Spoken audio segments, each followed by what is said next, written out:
Assalamu alaikum.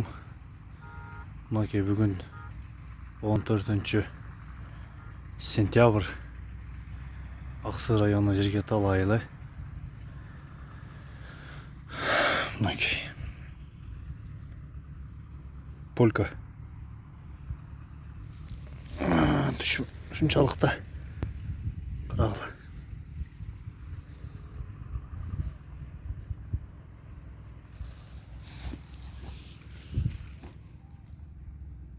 Terlik etti.